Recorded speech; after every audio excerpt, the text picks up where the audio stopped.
Hola, este es un nuevo video para comenzar la cuarta temporada de nuestro curso online de conceptos jurídicos fundamentales.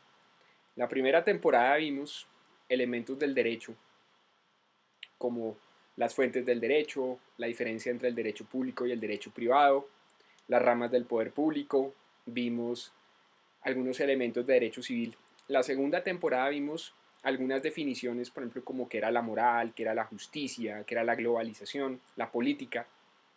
En la tercera temporada vemos la relación del derecho con otras ciencias o actividades de la vida como la economía, el arte, la literatura, el cine, la religión.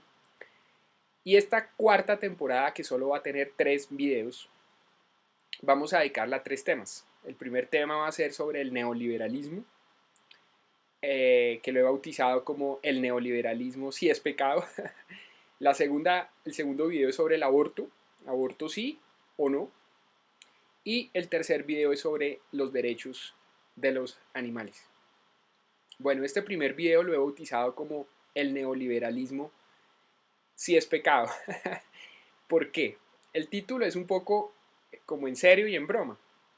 Resulta que en Colombia, en la época de la violencia a mediados del siglo XX, cuando hubo un enfrentamiento entre el Partido Liberal y el Partido Conservador, hubo un obispo que dijo que el liberalismo era pecado. O sea, que hacer parte del Partido Liberal y hacer parte del liberalismo, que eso era pecado. Imagínense ustedes, eso lo dijo un obispo en Colombia.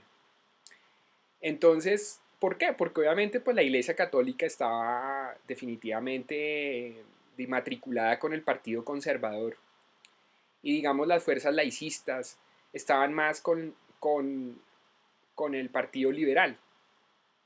Entonces este obispo dijo que ser del Partido Liberal era pecado. Claro, había un fanatismo absoluto, pues hubo una guerra, pero se llamó la época de la violencia en Colombia. Eso pasó después, ya se estaba gestando antes del Bogotazo, antes del asesinato de Jorge Eliezer Gaitán, pero estalló después del asesinato de Jorge Eliezer Gaitán. Ese periodo en Colombia de mitad del siglo XX se denominó como la violencia. Obviamente en Colombia hemos tenido violencia, pero ese periodo en específico de esa reyerta entre liberales y conservadores, que dio lugar después en los años 60 al nacimiento de las guerrillas comunistas en Colombia, se llamó el periodo de la violencia. Entonces, un obispo decía que el liberalismo es pecado. Yo no creo que el liberalismo sea pecado, lo que es pecado es el neoliberalismo. Ahora bien, pues yo respeto mucho a la gente que queda en el pecado, ¿sí? En los pecados capitales y pues y que si violar los 10 mandamientos es pecado. Yo particularmente no creo en eso, ¿sí? Aunque soy, digamos, católico bautizado, confirmado, mi familia pues católica y digamos que fui criado en la religión católica, yo creo más en la ley de causa y efecto. Si uno hace el mal, pues recibe el mal, si uno hace el bien, recibe el bien. No creo en el pecado y pues espero que esto no me cueste una excomunión. Eh, sí, yo creo más en la conciencia, en la moral y pues que las personas deben estar sometidas a un código de conducta no por un castigo ya sea celestial, sino porque hacer el bien es una obligación, ¿sí? Es una obligación social, es una obligación moral. Entonces no creo en el pecado. Lo utilizado el nombre, utilicé esa frase de ese obispo que dijo que el liberalismo era pecado para un poco hablar del neoliberalismo, que realmente sí es materia de esta conferencia. ¿Qué es el neoliberalismo? Ahora bien, yo creo no, el neoliberalismo fue una respuesta que se dio después de la Segunda Guerra Mundial. Se empezó a gestar en los años 70 en Europa como respuesta al modelo keynesiano. ¿Por qué? Y un poco también al socialismo. Después de la Segunda Guerra Mundial, pues Europa quedó devastada. Pues fue un continente que sufrió la muerte de 60 millones de personas. Prácticamente Alemania quedó pues destruida, después fue dividida en dos, Francia pues ni se diga, ocupada por la Alemania, bueno, murieron 6 millones de judíos, muchas personas tuvieron que irse de sus casas en Europa, en Alemania, en Polonia, bueno, en todo donde hubo la ocupación nazi, la Unión Soviética también, Gran Bretaña, Londres quedó destruida por los bombardeos de la Luftwaffe. Entonces, a pesar de que ganaron los aliados, pues Europa quedó devastada. Entonces, vinieron las respuestas de los economistas a nivel mundial de qué se podía hacer para sacar a Europa, digamos, de esa devastación social y económica. Entonces, hay un economista, John Maynard Keynes, que propuso que el gobierno le metiera la mano a la economía. Eso es lo que se conoce como el modelo keynesiano, que no es un modelo socialista, simplemente Keynes valoraba el papel del gobierno en la economía. Keynes decía que entonces había que crear empleos para sacar la economía adelante, las obras públicas, construir puentes, construir carreteras, que el papel del gobierno en un modelo económico era fundamental. Y estos países europeos salieron adelante obviamente con la ayuda de los países aliados, pues con la ayuda de Estados Unidos y de las potencias occidentales. Sin embargo, pues obviamente ya en los años 70, cuando ya, y pues en Europa se ha implementado un sistema de bienestar muy grande, pues la educación pública, la salud pública. En los años 70, este sistema keynesiano un poco empezó a hacer agua en los países europeos, pues inflación, burocratización, digamos había mucha presión también de los sindicatos, para los gobiernos era complicado mantener ese lo que se llama el welfare state, el estado de bienestar. Entonces vinieron unos filósofos y unos economistas, en gran parte europeos, que empezaron a decir no, ya el papel del gobierno en la economía ya no es eficaz. Hay que empezar a desplazar cada vez más al gobierno, al sector público de la economía. Hay que entregarle más las actividades, esas actividades que estaba prestando el Estado a los particulares. Hay que reducir el Estado. Hay que bajar el gasto público. Y eso fueron los inicios de lo que sería el neoliberalismo. Entonces tenemos filósofos como Karl Popper, tenemos filósofos como Ludwig von Mises, como Isaiah Berlin, tenemos economistas, por ejemplo, como Milton Friedman en Estados Unidos. Entonces, todos esos, Friedrich von Hayek, empezaron a decir que lo que había que promover era la libertad en la sociedad, que el gobierno y el Estado debían dejar de meterle tanto la mano a la economía y dejar de meterle tanto la mano a las actividades de los particulares. Un poco volviendo, digamos, a los principios del liberalismo económico propugnados por Adam Smith, ¿sí? Que él decía que el sector privado tenía que estar alejado de la economía, que la mano invisible en el mercado era lo que ajustaba las fuerzas o las coyunturas económicas.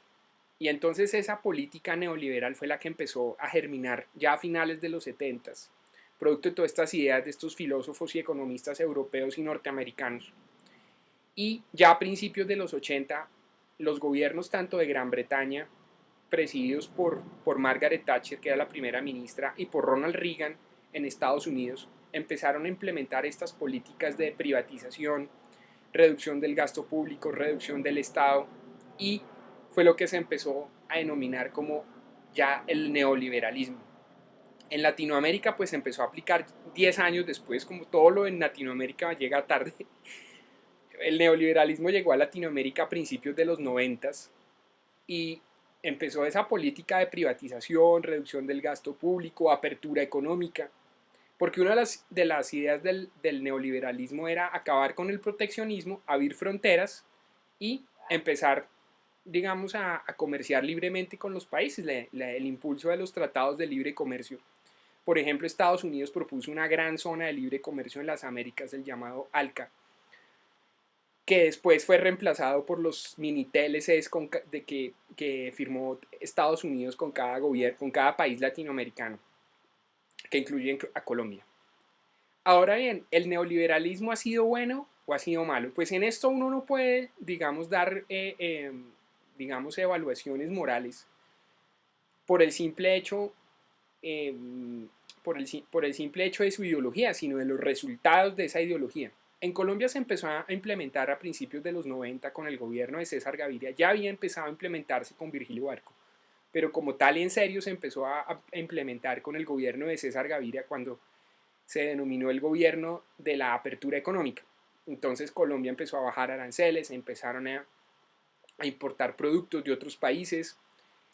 ¿Eso fue bueno o fue malo? El pacto internacional del café se rompió a finales de los 80s y era un pacto que daba unas cuotas, digamos, de exportación, de importación, unas políticas de fijación de precios, y Estados Unidos destruyó ese pacto internacional del café y afectó directamente a Colombia.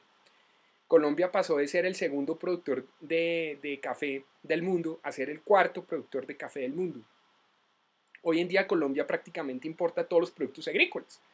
Colombia siendo un país con un potencial agrícola importantísimo. Colombia tiene costas, Colombia tiene clima tropical, Colombia tiene desierto, Colombia tiene páramo, Colombia tiene altiplano, Colombia tiene toda la Orinoquía, la Amazonía. Bueno, Colombia tiene una variedad de climas donde uno dice, pues lo más lógico es cultivar. Y resulta que Colombia importa muchos productos. Incluso productos en los que Colombia es muy fuerte, como el arroz, los importa. Colombia importa leche, Colombia importa trigo, maíz. Con el TLC con Estados Unidos, peor. Entonces la balanza de pagos de Colombia es deficitaria. Colombia importa más de lo que exporta, fruto de esa política de apertura económica. Desde ese punto de vista no ha estado bien la apertura económica o la aplicación del neoliberalismo en Colombia, sobre todo en el tema del sector agrícola. Por ejemplo, el café. Solo el sector, en el café, Colombia está considerada una potencia cafetera. A principios de los 90 Colombia era el segundo productor de café del mundo después de Brasil. Hoy es el cuarto productor de café en el mundo. Y muchos productos agrícolas, como ya le dije, los está importando Colombia. Colombia dejó de ser una potencia agrícola para convertirse en un país de economía extractiva, de petróleo, de carbón, sin ser una potencia petrolera. Colombia no está dentro de los 20 países que tienen mayores reservas de petróleo en el mundo. Y sin embargo, supuestamente vivimos del petróleo. Hasta cuando ya ahorita, hace 2 o 3 años, el petróleo empezó a bajar de los $100. El petróleo llegó hasta $100, hasta estar a menos de $50, y la economía colombiana dependía de eso. Entonces se generó un déficit fiscal presupuestario increíble en Colombia que todavía no tenemos. Eso se ha ajustado con reformas tributarias, y el problema es el modelo. ¿Por qué? En Colombia se ha venido aplicando el modelo neoliberal como un tabú, y todo lo que contravenga ese modelo es blasfemia, es populismo, es chavismo, castrochavismo. O sea, no se puede, ¿no es cierto? Es como una especie de tabú. Todo el que hable de sustitución de importaciones, pues que eso es lo que habla el neoliberalismo, de la sustitución de importaciones, pero todo el que diga que hay que potenciar todo el mercado agrícola, eso es intervencionismo. No. Todo el que diga que hay que sustituir el modelo extractivo, no, porque eso le deja de entrar impuestos a Colombia fruto de la explotación minero-energética. Por ejemplo, hay un comentarista que sale en CNN diciendo que si se reemplaza el modelo extractivo en Colombia, entonces ¿de qué va a vivir Colombia? Pues hombre, Colombia podría vivir pues del sector agrícola, Colombia podría vivir del turismo, de la manufactura, Colombia podría vivir de la pequeña y la mediana empresa, ¿sí? De lo que por ejemplo Iván Duque considera la economía naranja, que es toda la economía de las industrias creativas, del cine, del software.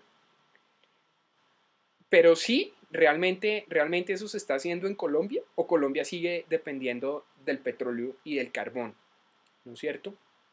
Entonces, fuera de eso, en Colombia se ha venido aplicando, por ejemplo, un modelo de salud también desde el punto de vista neoliberal, el tema de las EPS. ¿Sí? ¿Qué son las EPS? Empresas prestadoras de salud, que son como unas empresas de salud que contratan a su turno con unos terceros que son las IPS para prestar los servicios de salud. Entonces uno se afilia a una EPS, paga como una especie de seguro obligatorio, ya sea que uno sea empleado, sea un contratista independiente, y ese seguro le determina a usted que le van a prestar un servicio de salud en un momento dado si a usted le sucede una calamidad. El problema es que es un servicio muy deficitario, porque las EPS son empresas con ánimo de lucro. O sea, ellos lo que quieren es ganar plata. Ellos no quieren prestar un servicio de salud. Ellos son empresas que van a prestar un servicio de salud para gastar plata, no para gastar plata, sino para ganar plata. Entonces prácticamente la salud desde 1993 en Colombia con la ley 100 prácticamente se ha privatizado. Alguien me dice, bueno, pero es que la salud es un negocio, es que todo es un negocio. Dice, bueno, si todo es un negocio, entonces pues el negocio no está siendo eficaz porque no se está prestando el servicio de salud como debe ser. En Colombia hasta hace muy pocos años, incluso todavía, para que usted le prestaran un servicio, si la EPS no se le daba la gana de prestarlo, usted tenía que presentar una tutela. ¿Sí? Por ejemplo, en el Seguro Social antiguamente, cuando usted el seguro le decía no, ya le tenían el formato de tutela para que usted fuera a presentar la tutela para que le prestaran el servicio. Pues obviamente también ha habido escándalos en el tema de la EPS, de las EPS, el escándalo de Salucop. Ahora resulta que Café Salud y Salucop lo vendieron a otra EPS y se ordenó reversar el negocio. Bueno, eso está a patas arriba. El tema de la salud en Colombia está a patas arriba. Los hospitales públicos quebrados. Entonces, fuera de eso, corrupción. Se han encontrado los llamados carteles, que el cartel de los bancos de sangre. Y uno dice, pero ¿cómo así? O sea, fuera de eso, aquí hay cartel de todo, no solo cartel de la droga, sino cartel del papel higiénico, cartel de los bancos de sangre también resulta. Bueno, terrible. Entonces, el neoliberalismo ha llevado a que Colombia tenga un sistema de salud privatizado. Lo mismo en el caso de las pensiones. Antes de la ley 100 del 93, Colombia tenía un sistema de solidaridad. Cuando uno pagaba para la pensión, era para pagarle la pensión al señor que estaba pensionado, para pagarle al viejito que recibía la pensión. Ahora no, ahora supuestamente es un sistema de ahorro individual, ¿no es cierto? Y ya nos están diciendo que el sistema público colapsó, que eso ya no es viable y que eso está contribuyendo al déficit fiscal ¿para hacer qué? Para hacer que todo el mundo se pase al sistema privado. Pero el sistema privado tiene el mismo problema y es que esos fondos de pensiones están en manos del sistema financiero, que no son sociedades sociedades sin ánimo de lucro. ¿Sí? O sea, si fueran fundaciones, asociaciones, bueno, listo, sin ánimo de lucro, pues son sociedades, están en manos del sistema financiero y lo que quieren es ganar plata. Entonces, por eso también están diciendo que hay que subir la edad de pensionarse. Claro, para ver o apostarle a que uno aporta 20, 25 años, 30 años y ¡pum! Se murió. Le faltó un día para pensionarse. ¿Ya? ¿Y ese dinero para dónde va? Pues el fondo de pensiones. Para lucrar el sistema financiero. ¿Sí ven ustedes? Entonces, también se privatizó el tema de las pensiones. Ahora, el tema de la educación. Hace la semana pasada una marcha en Bogotá, en Colombia, que los jóvenes de la educación pública o los que están en las universidades públicas dicen, bueno, ¿y qué pasó con la plata para la educación pública? En Colombia la educación pública tiene un déficit de 18 billones de pesos. Eso en términos de dólares para los que no son colombianos, 18 billones de dólares son más o menos unos 7.000 millones de dólares. Es el déficit, 7.000 millones de dólares, el déficit de la educación pública en Colombia. O sea, eso es lo que le falta a la educación pública en Colombia para funcionar correctamente, para pagarle bien a los profesores, para sostener los campus, los edificios. Bueno, tener un sistema correcto de educación pública cuesta 18 billones. Dicen, bueno, pero es que Duque subió el ítem de la educación, pero resulta que es que solo el 10% en el ítem de la educación va a la educación pública. Pero sí se subió el ítem de defensa. ¿Para qué? ¿En una guerra? ¿Para con quién? Si Colombia supuestamente ya está en un proceso de paz con las FARC. ¿Contra quién vamos a pelear? ¿Contra Venezuela? ¿Contra los extraterrestres? ¿Para qué se subió el ítem de defensa? ¿Sí? Entonces los jóvenes, con toda la razón, salieron a pelear para que en Colombia haya una educación pública decente. Y eso es evidente. ¿Por qué? Porque aquí la oferta educativa en Colombia de las universidades privadas no alcanza a cubrir la demanda de educación superior. Entonces tiene que entrar el Estado a suplir esa demanda. ¿Sí ven? Y no alcanza a tener una cobertura del 100%, que ni siquiera llega a ser casi que ni el 50%. Entonces, si se deja morir la educación pública, todos esos jóvenes que no entran a la universidad, ¿para dónde van a ir? Se van a ir a la guerrilla, se van a ir a los paramilitares, a vender droga, al microtráfico, de fleteros de bancos. ¿Sí ven? Entonces, fuera de eso, la educación pública en Colombia también ha hecho aportes gigantescos en temas de investigación, en temas científicos, que muchas veces las universidades privadas no les importa. A la universidad privada no le importa muchas veces la investigación, la creación de conocimiento, y eso lo tiene que hacer entonces la universidad pública. Si no hay universidad pública, pues va a haber un atraso pues en el tema de avance social. Uno de los métodos de, digamos, de escala social es el de la educación, ¿no es cierto? Entonces, también porque afuera de eso, entonces también se está privatizando la educación. Había un sistema en Colombia que era el de ser pilo paga, muy loable. Se becaban a estudiantes que no tenían recursos para entrar a las universidades privadas. Entonces lo que hacía el Estado era que le daba esos recursos a las universidades para que becaran a esos estudiantes, pero esos recursos iban a universidades que no necesitan de subsidios. A las mejores universidades de Bogotá se iba esa plata, y pues es absurdo. Esa plata debe irse más bien a la educación pública. Eso no implica que los mejores estudiantes que no tienen dinero para estudiar pues tengan que estudiar en una mala universidad o que la educación pública sean malas universidades. Eso lo que implica es que el Estado no tiene por qué estar subsidiando universidades privadas, ¿sí? Entonces lo que tiene que hacer es fortalecer la universidad pública. Y si esos buenos estudiantes no entran o no tienen recursos para ir a una universidad privada, pues ahí están las universidades privadas. Es que ahí está la responsabilidad social de las universidades privadas. Aumentar los cupos de becas para esos buenos estudiantes que no tienen recursos, ¿sí? Entonces, pues en Colombia, pues la salud privatizada, la educación privatizada, Colombia importando productos agrícolas, pudiendo ser una potencia agrícola. Hablar de eso en Colombia es un tabú, curiosamente. Cuando una persona dice que Colombia debería volver a ser una potencia agrícola, eso suena como, eso es de antaño, eso fue algo que ocurrió en el pasado, eso ya no. Pero claro, deberíamos aprovechar eso. No el modelo extractivo, pero si no, mira el problema de Venezuela con el tema del petróleo, ¿sí? Ellos no sembraban el petróleo, porque había unos pensadores venezolanos que decían que el petróleo había que sembrarlo. ¿Qué implica eso? Que no depender del petróleo, sino utilizar el petróleo para crear infraestructura en industria, en pequeña y mediana empresa, en manufactura. No lo hicieron, entonces dependen del petróleo. Pues Colombia no puede también empezar o seguir dependiendo del petróleo, de la economía extractiva. Esto también es un tabú porque entonces en Colombia se piensa que si no es neoliberalismo es socialismo, y es Venezuela y es castrochavismo y nos vamos a volver comunistas, y eso no es cierto. Ahora ven, una crítica a las personas que critican el neoliberalismo es que muchas veces se da la crítica, pero no se da la opción, o sea, no se da la alternativa. Me dice, bueno, entonces, ¿cuál es la alternativa al neoliberalismo? Si, si no hay neoliberalismo, entonces, ¿qué? Lo que pasa es que hay dos modelos en el mundo, uno capitalismo y otro socialismo, ¿cierto? Capitalismo, medios de producción en manos de los particulares. Socialismo, los medios de producción en manos del Estado. Yo pienso que esa dicotomía es absurda. Los dos sistemas tienen defectos y los dos sistemas han venido fallando. El socialismo fracasó.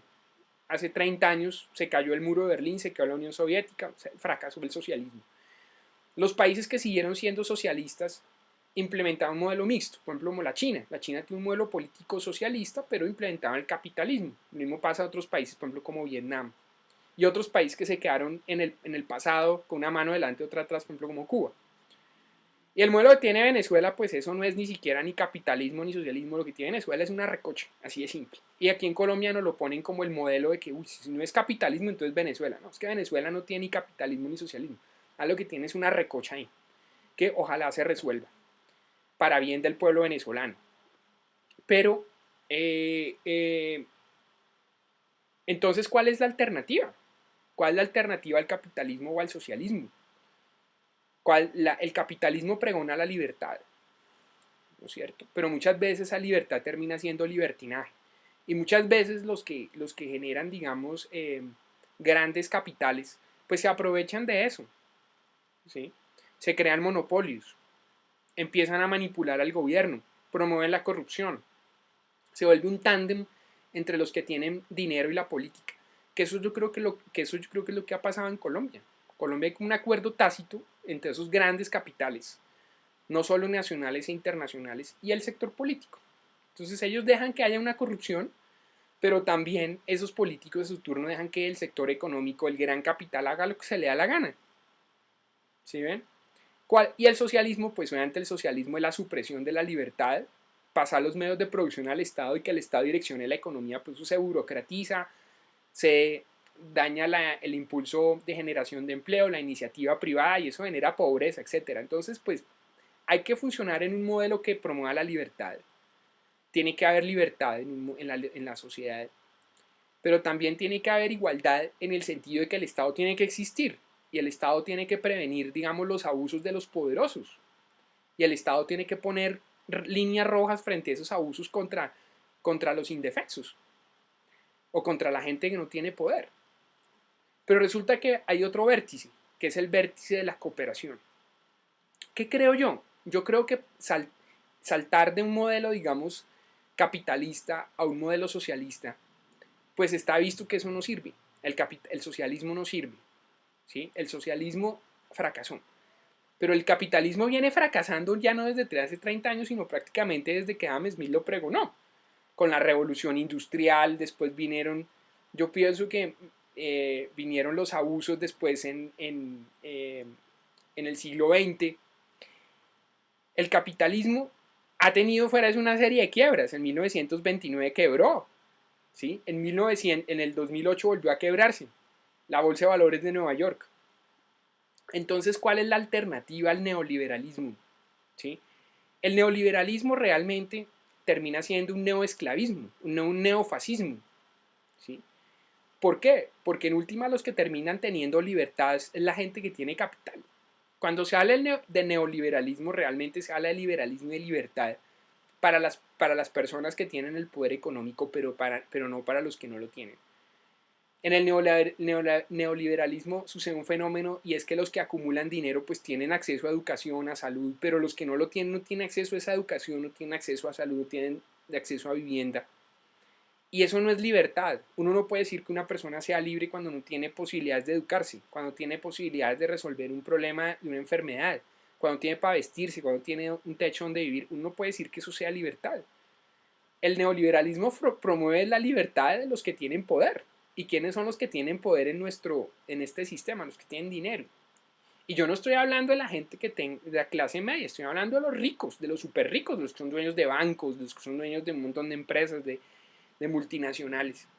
Incluso para ellos no funciona el neoliberalismo, porque esos desequilibrios en la sociedad terminan generando conflictos. Y esos conflictos a la larga generan delincuencia y generan malestar social. Por ejemplo, en Colombia. En Colombia durante más de 50 años vivimos en guerra y eso lo único que hizo, en un país donde no había socialismo, aquí no había comunismo, aquí había capitalismo funcionando ahí, renqueando, pero había capitalismo. Y vivíamos en una guerra y ¿qué pasaba con la inversión? La inversión se fue de Colombia, hasta incluso de los colombianos, o sea, no había ni inversión ni nacional ni extranjera. Muchos capitalistas colombianos se fueron para otros países, se fueron a Estados Unidos, a Europa, lo que sea. Incluso muchos de las familias ricas de Colombia ni siquiera viven en Colombia. Son dueños de empresas en Colombia, ni siquiera viven en Colombia. Ni siquiera hablan español, con decirles eso. Y la fuente de sus ingresos es Colombia, ni siquiera hablan en español. ¿Sí? Y los extranjeros pues no venían a Colombia, porque había una sensación de inseguridad. Pues Pablo Escobar poniendo bombas, las FARC secuestrando, las FARC haciendo desmanes, los paramilitares haciendo masacres, la delincuencia. Entonces, ¿qué iban a ir a Colombia? Nada, incluso ustedes saben que a principios del siglo XXI a Colombia estuvieron a punto de declararlo como un estado fallido. Y eso que Colombia tenía capitalismo y a principios de los 90 se aplicó esa belleza de modelo que fue el modelo neoliberal. Y a pesar de que en Colombia se aplicó el modelo neoliberal, 10 años después estuvimos a punto de que nos declararan un estado fallido. A finales de la presidencia de Andrés Pastrana, la comunidad internacional pensaba que Colombia era un despelote y que este país ya no era un país viable. ¿Sí? Alguien dice, bueno, el que salvó a Colombia fue Álvaro Uribe, bueno, lo que sea. Pues Álvaro Uribe hizo un aporte, ¿no es cierto? Pero yo pienso que también fue un aporte de todos los colombianos para sacar este país adelante. Los colombianos no nos arredramos al terrorismo Y los colombianos no somos naturalmente ampones, sino pues que los colombianos queremos salir adelante y sacamos este país adelante a pesar de todas las dificultades. Y este país no se ha venido abajo por la fortaleza de los colombianos.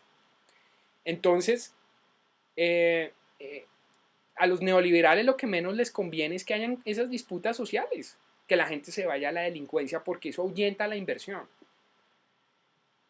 Entonces, tiene que haber más equilibrio social. En primer lugar, tiene que haber mucha más responsabilidad social y eso implica que todos tenemos que poner en esta sociedad para sacarla adelante, tenemos que cooperar, pero es que en Colombia cada quien jala para su propio lado. La gran empresa entonces jalar a su lado para sacar más ganancias. Los particulares a ver cómo consiguen empleo. El Estado pues se volvió en su gran mayoría, aunque en el Estado